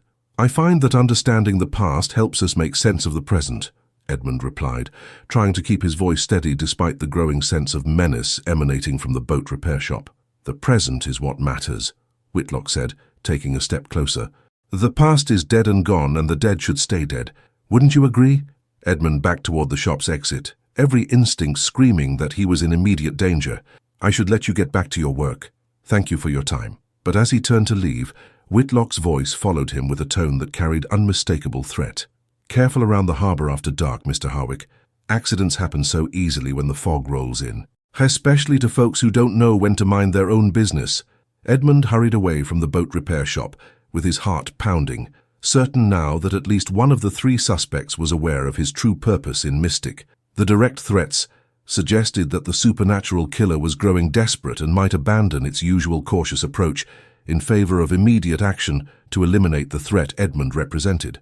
As evening approached, Edmund returned to the Whalers Inn to analyze what he had learned. All 3 suspects showed signs of unnatural longevity and suspicious behavior, but the psychic vision he had experienced with Miss Ashford and the direct threats from Ezra Whitlock suggested they were the most likely candidates for hosting the creature. He was arranging his research notes when Mrs. Brewster knocked on his door with what she claimed was a message that had been delivered for him. The envelope bore no return address and contained a single sheet of paper with a message written in an archaic script. "The children have told you lies, Mr. Harwick.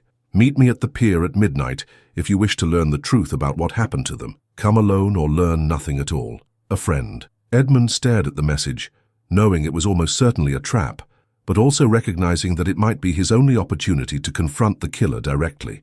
The creature was apparently ready to abandon subtlety in favor of open confrontation, which suggested it felt cornered and dangerous. As midnight approached, Edmund made his preparations. He gathered materials that might serve as weapons against a supernatural entity: matches, a small bottle of lamp oil, and a knife he had purchased from Hamish Mackenzie's shop. Most importantly, he wrote a detailed account of his investigation and sealed it in an envelope addressed to the Maritime Heritage Society with instructions for Mrs. Brewster to mail it if anything happened to him. The fog was already rolling in from the harbour as Edmund prepared to leave for what he suspected would be the final confrontation with the creature that had murdered 7 children and terrorized Mystic for over 60 years. He had no illusions about the danger he was walking into, but he also knew that the 7 ghostly children were counting on him to finally bring them the justice that would allow their spirits to rest. As he stepped out into the fog-shrouded night, Edmund realized that within the next few hours, Either the supernatural killer would be destroyed, or he would become its eighth victim. There was no longer any middle ground between those two possibilities. Edmund made his way through the fog-shrouded streets of Mystic, with every sense heightened by the knowledge that he was walking into mortal danger. The mist had rolled in thicker than ever before, reducing visibility to mere feet and muffling all sound, except for his own footsteps on the cobblestones. Gas street lamps appeared as dim, ghostly orbs floating in an ocean of grey, providing barely enough illumination to navigate by. As he approached the harbour area, Edmund became aware of an unnatural quality to the fog itself. It seemed to move with purpose, swirling in patterns that defied the gentle evening breeze, and occasionally forming shapes that resembled grasping hands or leering faces before dissolving back into formless mist. The temperature had dropped dramatically, and his breath formed visible clouds that merged with the supernatural fog surrounding him. The old pier materialized gradually out of the mist as Edmund drew closer to the waterfront. The weathered planking stretched into the grey void like a pathway to nowhere, with the ancient Lifebuoy hanging at its far end, barely visible through the swirling fog. Edmund could hear the gentle lapping of water against the pier pilings, but even that familiar sound seemed muted and distorted by the oppressive atmosphere. Edmund stepped onto the pier with careful deliberation, testing each plank before trusting it with his full weight. The wooden boards creaked ominously under his feet, and several showed gaps or rot that would be treacherous in the poor visibility. As he moved slowly toward the Lifebuoy, Edmund became aware that he was no longer alone on the pier. A figure emerged from the fog ahead of him, materializing near the Lifebuoy with the same fluid, unnatural movement he had witnessed from his inn window. Edmund's heart began to race as he recognized Miss Prudence Ashford, but there was something fundamentally different about her appearance now. Her usually neat auburn hair hung loose and damp around her shoulders. Her skin had taken on a pale, corpse-like pallor, and her green eyes glowed with an inner light that was definitely not human. "Mr. Harwick," she said, her voice carrying across the water with unnatural clarity despite the fog that should have muffled all sound. "How good of you to accept my invitation, though I must confess I didn't expect you to be quite so predictable." "You sent the message," Edmund replied, keeping his distance while his hand moved slowly toward the bottle of lamp oil in his coat pocket. "You're the creature that's been killing children in this harbour for over 60 years. Miss Ashford laughed, a sound like wind chimes made of bone and ice. "Creature? How insulting. I am far more than a mere creature, Mr. Harwick. I am a being of ancient power who has existed in various forms for centuries. This little coastal town has provided me with an ideal feeding ground for decades." "Why children?" Edmund demanded, his voice shaking with a mixture of fear and righteous anger. "Why innocent children in sailor costumes?" "Because innocence provides the purest form of life energy," Miss Ashford replied, beginning to move closer along the pier with movements that seemed to glide rather than walk. "And children dressed as brave little sailors carry such beautiful hope in their hearts, hope for adventure, for discovery, for lives full of possibility. That hope makes their life force particularly nourishing." Edmund backed away as she approached, trying to maintain distance while the fog seemed to press in around them like living walls. "The 7 children I've been communicating with, they know what you are. They've told me how to stop you." "Ah, yes, the persistent little spirits," Miss Ashford said with mock sympathy. "They've been such a nuisance, trapped between life and death by their refusal to accept what happened to them, but they can tell you nothing that will help you, Mr. Harwick. I have grown far too powerful over the decades to be threatened by a mortal photographer and his ghostly allies." "They told me fire could destroy you," Edmund said, his hand closing around the bottle of lamp oil. "Fire that completely consumes your host body." Miss Ashford's laughter grew louder and more menacing. "Fire? How quaint. Yes, fire might have worked decades ago when I was newer to this realm, weaker in my possession of human hosts. But I have fed well over the years, Mr. Harwick. I have consumed the life force of 7 beautiful children, and their accumulated energy has made me nearly invulnerable to such primitive methods." Edmund realized with growing horror that the children's advice might not be sufficient to defeat a creature that had grown stronger with each murder. But he also knew he had no choice but to try, for the sake of the 7 trapped spirits, and any future victims the creature might claim. "Besides," Miss Ashford continued, now close enough that Edmund could see the unnatural way her skin seemed to shift and ripple as if something were moving beneath its surface, "you came alone, just as I requested. There's no one here to help you, and the fog will muffle any sounds you might make." The townspeople will find your body floating in the harbor tomorrow morning. Another tragic accident involving a visitor who was careless around the dangerous old pier. Edmund pulled out the bottle of lamp oil and the matches he had brought, but Miss Ashford moved faster than any human could manage. She covered the remaining distance between them in a single fluid leap that defied physics, her hands reaching for his throat with fingers that had grown unnaturally long and ended in claw-like nails. Edmund managed to dodge her initial attack, but the creature's supernatural speed made it impossible to maintain his distance. She pursued him along the pier with inhuman grace, her movements becoming more obviously non-human as the pretense of appearing normal fell away entirely. Her limbs seemed to elongate and bend in ways that violated anatomy, and her face began to shift into something that was only vaguely human. "You cannot escape me, Mr. Harwick," she called as she pursued him. "I've been hunting in these waters since before your grandparents were born. You are just another mortal who thought he could challenge forces beyond his understanding." Edmund stumbled over a gap in the pier planking and fell heavily, the bottle of lamp oil skittering across the wet wooden boards. Miss Ashford was on him immediately, her transformed hands closing around his throat with inhuman strength. Edmund could feel his consciousness beginning to fade as her grip tightened, but then something extraordinary happened. The temperature around them dropped even further, and the fog began to glow with an inner light that had nothing to do with the distant gas lamps. 7 small figures materialized on the pier around them, the ghostly forms of the murdered children becoming visible with crystal clarity. "Release him," commanded Anna Marie Preston, her young voice carrying supernatural authority that made the fog itself seem to recoil. "He is under our protection." Miss Ashford loosened her grip slightly, her transformed features showing surprise and genuine concern for the first time. "Impossible. You're just spirits. You have no power in the physical realm." "We have more power than you know," replied Mary Catherine Sullivan, her small form radiating an intensity that belied her apparent age. "And we have been growing stronger while you grew complacent. Each year you kept us trapped here. Each year you prevented our spirits from finding rest. We learned more about the boundaries between life and death." The 7 children moved closer, forming a circle around Edmund and the creature that held him. As they approached, Edmund could see that they were no longer the sad, desperate spirits he had been communicating with. They appeared more solid, more present, and there was something in their expressions that spoke of newfound purpose and power. "You made a mistake," said James Fletcher, the boy who had drowned in 1867.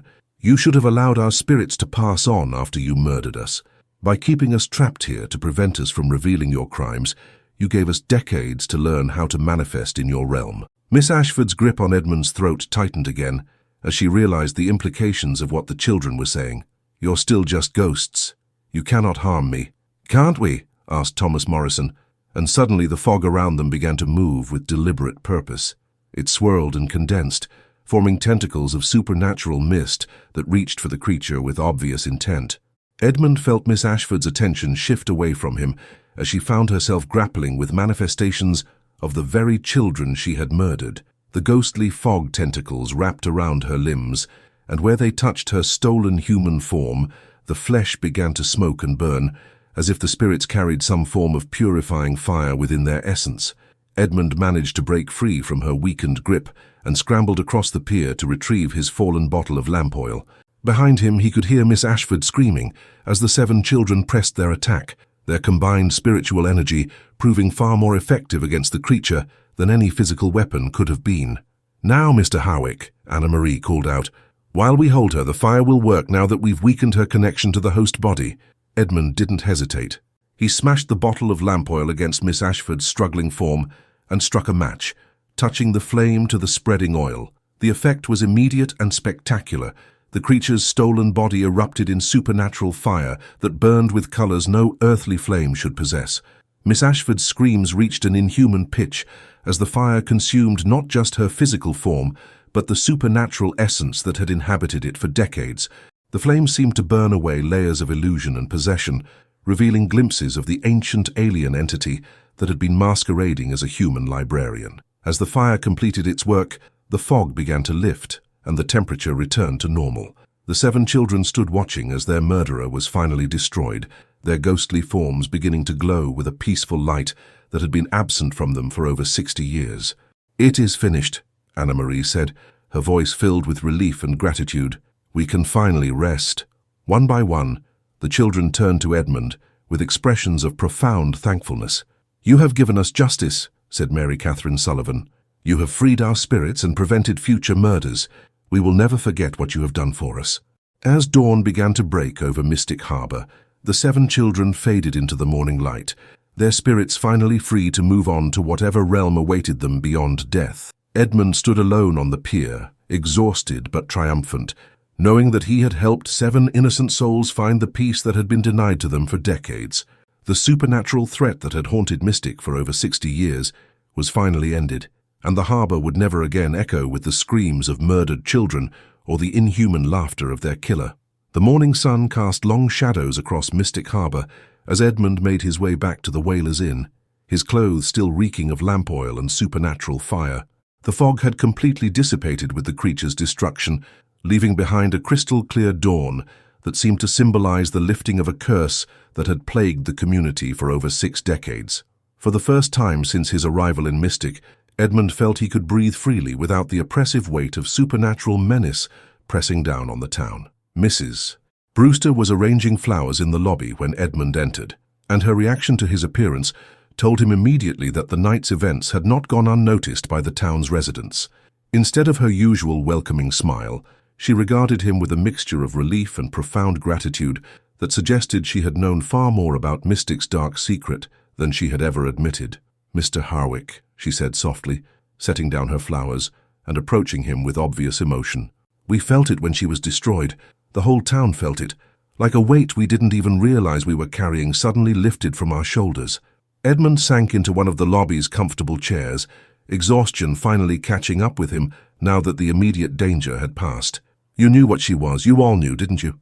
Mrs. Brewster nodded slowly, her eyes filled with shame and regret. "Some of us suspected, especially after the pattern of drownings became impossible to ignore, but she was so careful, so patient in her hunting, and there was something about her presence that made it difficult to think clearly when she was nearby. She had a way of clouding minds, making people forget their suspicions or dismiss them as foolish imagination. How long has she been in Mystic? Longer than anyone alive can remember. The woman who called herself Prudence Ashford has been the town librarian since my grandmother's time, but she never aged a day in all those years. Different people had different theories about what she might be, but no one wanted to be the first to voice their suspicions openly." Edmund thought about the supernatural influence the creature had wielded, the way she had managed to hide in plain sight for decades while feeding on the town's children. "What about Dr. Blackwood and Ezra Whitlock? I suspected them as well." Mrs. Brewster's expression grew more complex. "Dr. Blackwood was under her influence, though he didn't realize it. She had been subtly controlling his mind for years, using him to help cover up the evidence of her crimes. Any medical examinations of the drowned children went through him, and he was compelled to rule them as accidental deaths, even when the evidence suggested otherwise." "And Whitlock? Ezra has been hunting her for nearly 20 years, Mrs. Brewster revealed, surprising Edmund completely. "His own daughter was one of her victims, not one of the 7 you've been in contact with, but a girl who disappeared in 1893. Her body was never found, but Ezra knew what had happened to her. He's been trying to find a way to destroy the creature ever since, but she was too powerful for him to confront directly." Edmund absorbed this information, realizing how many people in Mystic had been affected by the creature's presence over the decades.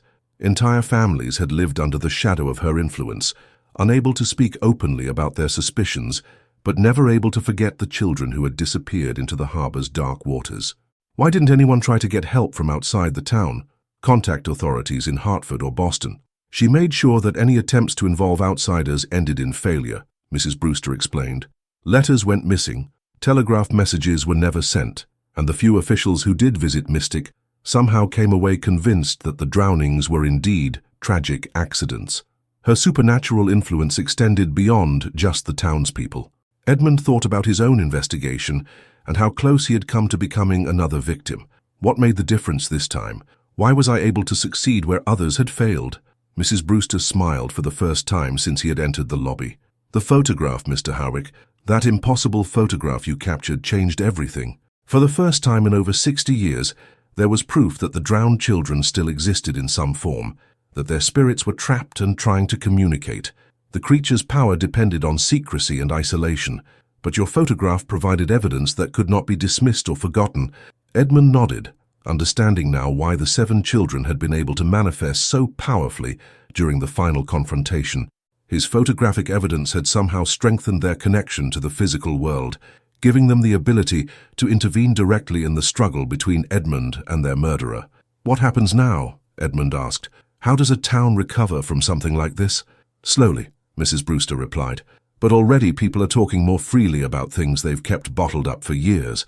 Families who lost children to the harbor are finally able to speak openly about their suspicions and their grief. Dr. Blackwood is like a man awakening from a long nightmare. He's been going through his old case files, uncovering evidence that the creature forced him to overlook or misinterpret." Edmund spent the rest of the morning resting and beginning to process the extraordinary events of the past few days.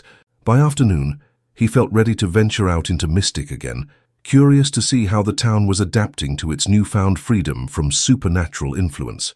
The change was immediately apparent.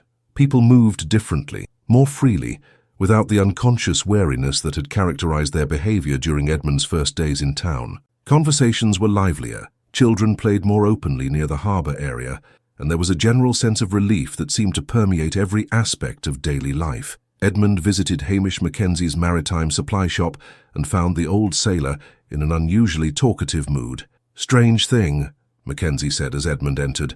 "I woke up this morning feeling like I could finally talk about things I've been keeping to myself for decades. My father's stories about that cursed pier, the suspicions we all shared but never dared voice. It's like a fog has been lifted from my mind." "The town is going to need time to heal," Edmund observed. "Aye, but we're a resilient people here in Mystic. We've survived storms and economic hardships, wars and personal tragedies. We'll survive this too, and we'll be stronger for having faced the truth about what was living among us." Edmund also sought out Ezra Whitlock, finding him at the boat repair shop, where their previous encounter had been so threatening. The change in the man was remarkable. Where before he had radiated menace and barely controlled hostility, now he appeared calm and genuinely grateful. "I owe you a debt I can never repay," Whitlock said when Edmund approached. "My daughter Emma can finally rest in peace, knowing that her killer has been destroyed.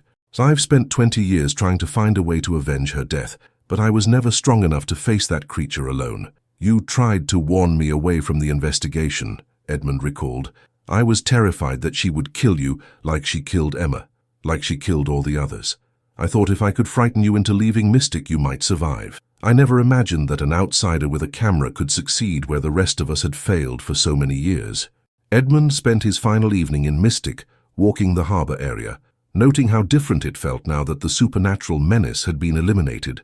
The old pier no longer emanated the sense of foreboding that had characterized it during his first visit.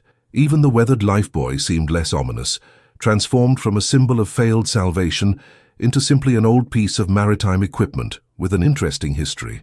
As sunset approached, Edmund stood at the spot where he had first photographed the Lifebuoy, remembering the moment when his camera had captured images of 7 children who should not have been there. Now those children were finally at peace, their spirits freed to move on to whatever awaited them beyond the boundaries of the living world. Edmund had accomplished far more than the maritime documentation project he had originally come to Mystic to complete. He had helped solve a series of murders that had gone undetected for over 60 years, freed 7 trapped souls from supernatural bondage, and liberated an entire community from the influence of a creature that had fed on their children for decades.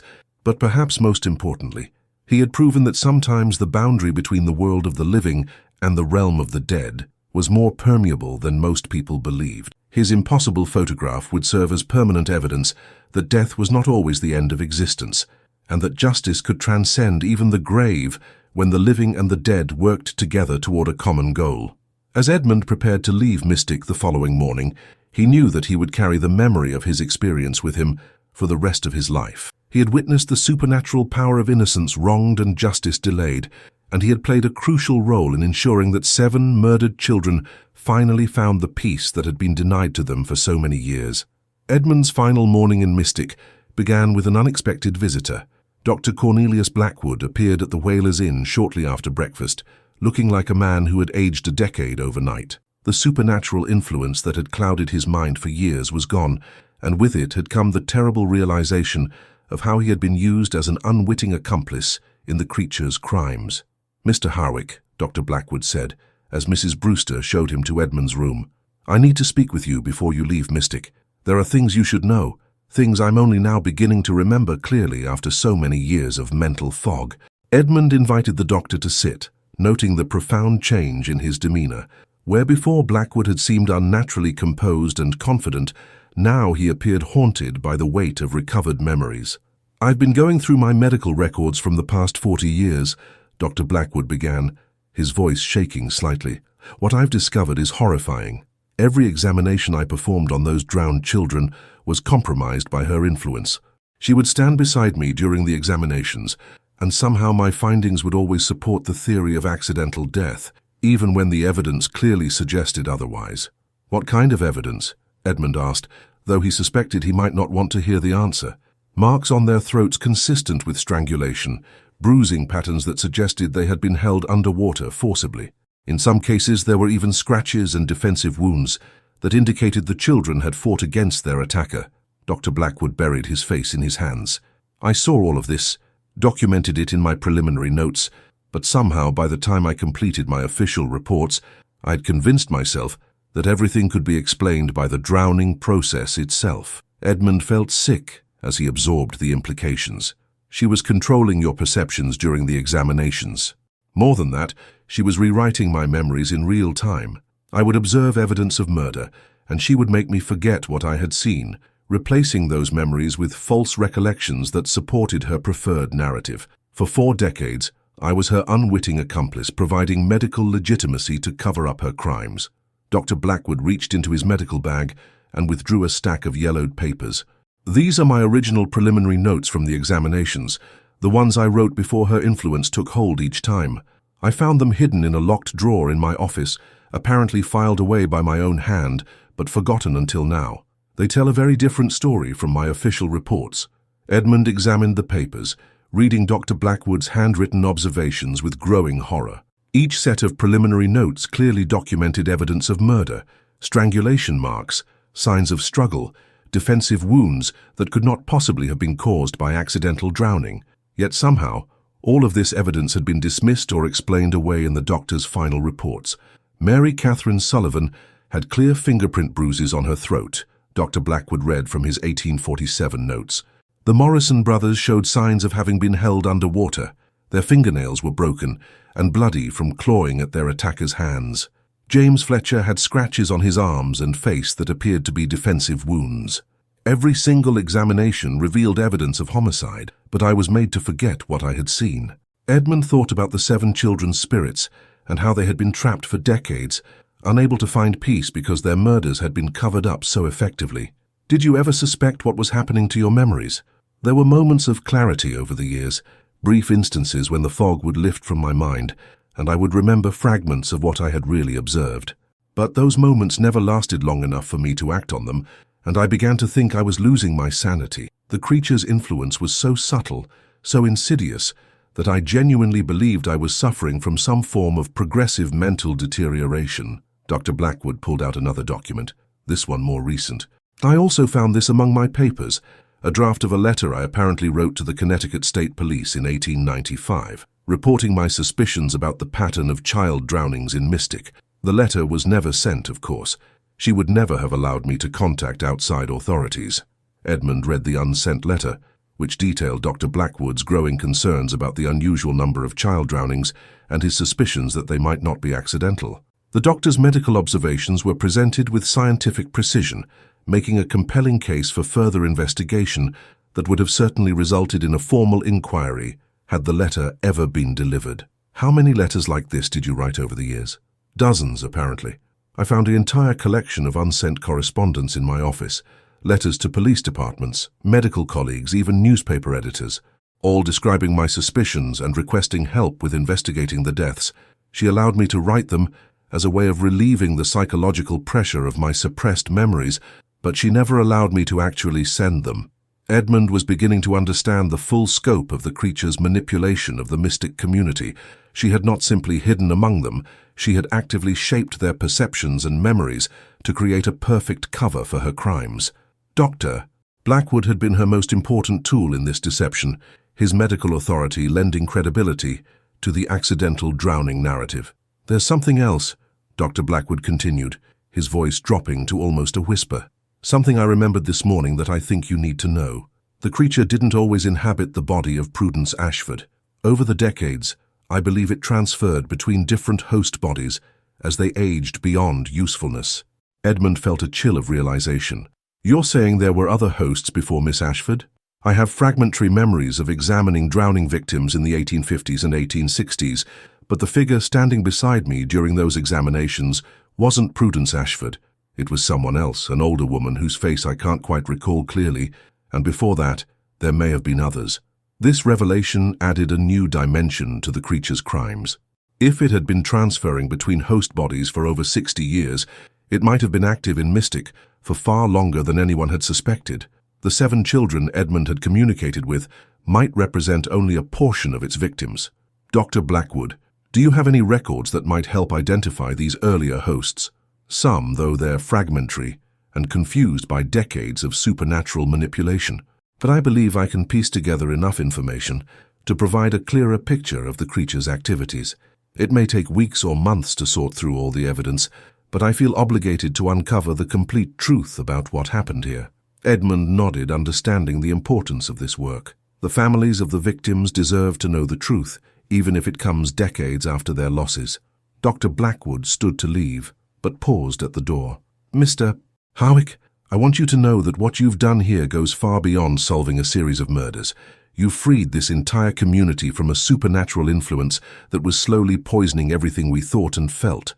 For the first time in my adult life, I can think clearly about my work and my responsibilities as a physician. After Dr. Blackwood departed, Edmund spent his remaining time in Mystic, reflecting on the full implications of what he had discovered. The 7 children in his photograph represented not just individual tragedies, but symbols of a much larger pattern of supernatural predation that had affected countless lives over multiple generations. He also realized that his impossible photograph had served a purpose beyond simply providing evidence of the children's continued existence.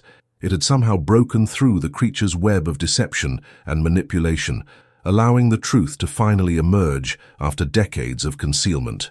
The image had acted as a catalyst for revelation, freeing not just the trapped spirits, but also the living members of the community who had been unable to see clearly while under the creature's influence. As Edmund packed his equipment and prepared for his departure, he reflected on how his understanding of photography had been fundamentally changed by his experience in Mystic. He had always thought of his camera as a tool for documenting objective reality, but now he understood that it could sometimes capture truths that existed beyond the purely physical realm. The photograph of the 7 children would remain the most important image he had ever captured, not because of its technical excellence or artistic merit, but because it had served as a bridge between the world of the living and the realm of the dead, allowing justice to finally be served for crimes that had gone unpunished for over 6 decades. Edmund knew that he would never again be able to approach his work with the same assumptions about the nature of reality and the limits of what his camera could reveal. His experience in Mystic had opened his eyes to possibilities he had never imagined, and he suspected that this would not be the last time his photography would serve purposes beyond simple documentation. As he prepared to board the afternoon train that would take him away from Mystic, Edmund took one final look at the harbor that had been the scene of so much tragedy and, ultimately, redemption. The old pier stood peacefully in the afternoon sunshine, no longer emanating the supernatural menace that had characterized it during his first days in town. The 7 children who had died there could finally rest in peace, their spirits freed to move on to whatever awaited them beyond the boundaries of the living world. 5 years after his transformative experience in Mystic, Edmund Harwick stood in his Boston photography studio, carefully mounting the impossible photograph that had changed everything. The image of 7 children in sailor costumes standing around the weathered Lifebuoy had become the centerpiece of his most acclaimed exhibition, though few viewers understood the true story behind its creation. The years since Mystic had been both productive and profound for Edmund. His maritime documentation project had evolved into a comprehensive study of supernatural phenomena along the New England coast, combining his photographic skills with investigative techniques he had developed during his hunt for the creature that had terrorized Mystic Harbor. He had become something of a specialist in cases where the unexplained intersected with documented history, The mystic photograph had garnered attention from paranormal researchers across the country, though Edmund had been careful about how much of the true story he revealed publicly. The official account described it as an unusual double exposure that had accidentally captured the spirits of children who had drowned in the harbor over several decades. Most viewers dismissed it as either a photographic trick or an interesting coincidence, but a few understood that they were looking at genuine evidence of life beyond death. Edmund's studio door chimed as a visitor entered, a young woman in her 20s with auburn hair and intelligent green eyes that reminded him uncomfortably of the creature he had helped destroy in Mystic. But this visitor carried herself with the natural warmth and genuine emotion that no supernatural entity could successfully mimic. "Mr. Harwick, I'm Sarah Morrison. I believe you knew my great-great-uncles Thomas and William Morrison, though perhaps not in the conventional sense." Edmund looked up from his work with surprise and growing understanding. "You're related to the Morrison brothers, who drowned in Mystic in 1853. "That's right. I'm writing a family history, and I've been researching what happened to them. The official records always listed their deaths as accidental drownings, but family stories suggested there might have been more to it. When I saw your photograph and read about your research in Mystic, I knew I had to speak with you." Edmund invited Sarah to sit in the comfortable chairs he kept for clients and visitors.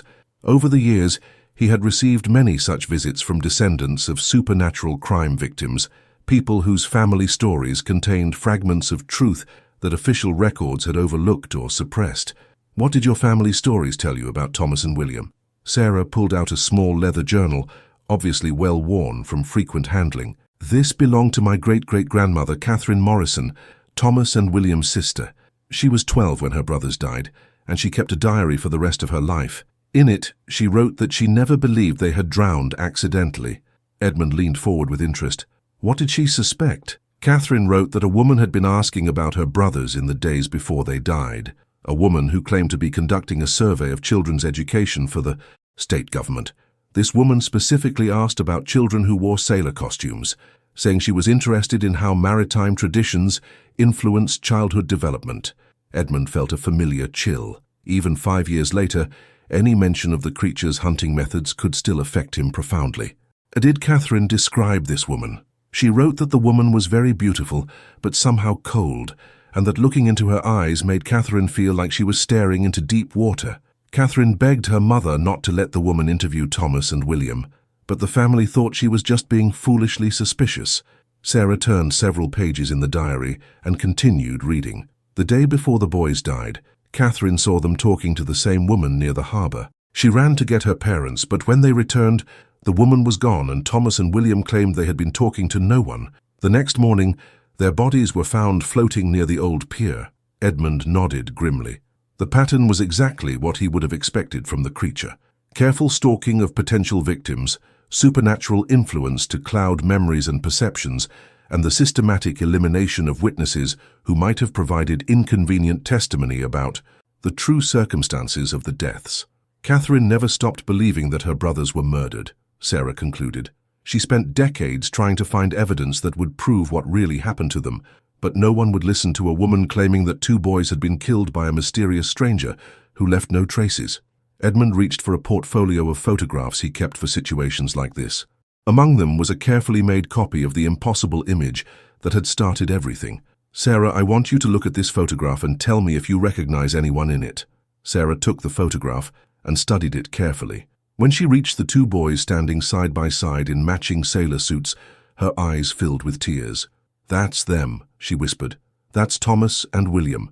I have a family photograph from just before they died, and these faces are identical." "But how is this possible?" "This photograph was taken in 1912, almost 60 years after they died." Edmund spent the next hour explaining his experience in Mystic, sharing details he had never revealed publicly about his communication with the 7 children's spirits and the supernatural creature that had murdered them. Sarah listened with growing amazement and profound relief. "You mean Catherine was right all along? Her brothers really were murdered by this creature?" "They were. And more importantly, their spirits have finally found peace.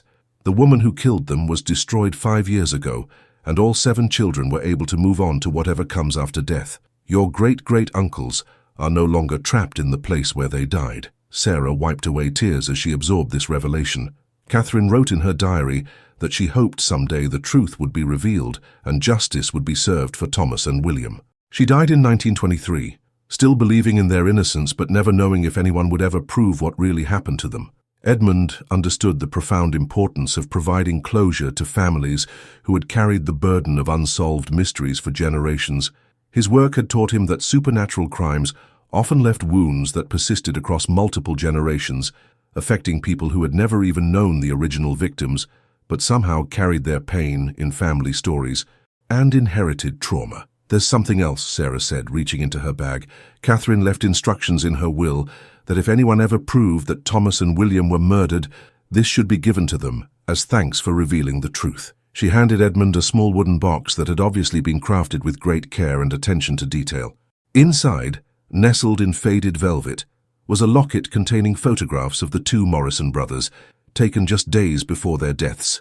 They were wearing the same sailor suits that appeared in Edmund's impossible photograph, their young faces bright with the hope and innocence that the creature had found so nourishing.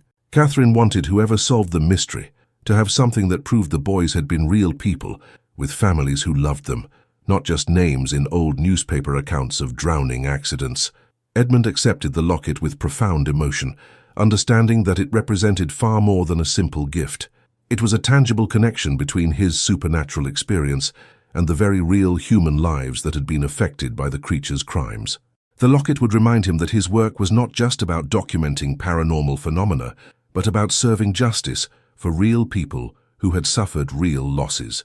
Over the following months, Edmund received similar visits from descendants of the other 5 children whose spirits he had helped free. Each family had preserved stories and suspicions about the true nature of their ancestors' death, and each expressed profound gratitude for finally learning the truth about what had happened. Edmund's reputation as someone who could bridge the gap between supernatural mysteries and historical truth continued to grow. He received requests for investigation from communities across New England and beyond, cases involving unexplained deaths, persistent hauntings, and patterns of tragedy that suggested supernatural involvement. But he never forgot that his most important work had been accomplished in a small Connecticut harbor town where 7 murdered children had waited over 60 years for someone to hear their voices and help them find justice. The impossible photograph that had started it all remained the centerpiece of his studio, serving as both a reminder of what he had accomplished and a symbol of the continuing connection between the world of the living and the realm of the dead. Edmund often wondered what had become of the 7 children's spirits after they were freed from their supernatural prison. He liked to think they had found the peace and happiness that had been stolen from them in life, that somewhere beyond the boundaries of death, they were finally able to experience the adventures and discoveries their young hearts had dreamed of when they put on their sailor costumes and went down to play by the harbor. The old pier in Mystic still stood, no longer emanating supernatural menace, but serving as a memorial to the children who had died there, and a reminder that sometimes justice could transcend even death when the living and the dead worked together toward a common goal. The weathered Lifebuoy continued to hang at the pier's end, transformed from a symbol of failed salvation into a monument to the power of truth and the persistence of love across the boundaries of life and death. Edmund's work had proven that some stories were too important to remain buried, some voices too precious to be silenced forever, and some injustices too profound to be forgotten by time. The 7 children in sailor costumes had found their voices through his camera, and their message of hope and resilience would continue to inspire others long after their spirits had moved on to their eternal rest. In the end, the impossible photograph had captured something far more valuable than mere images.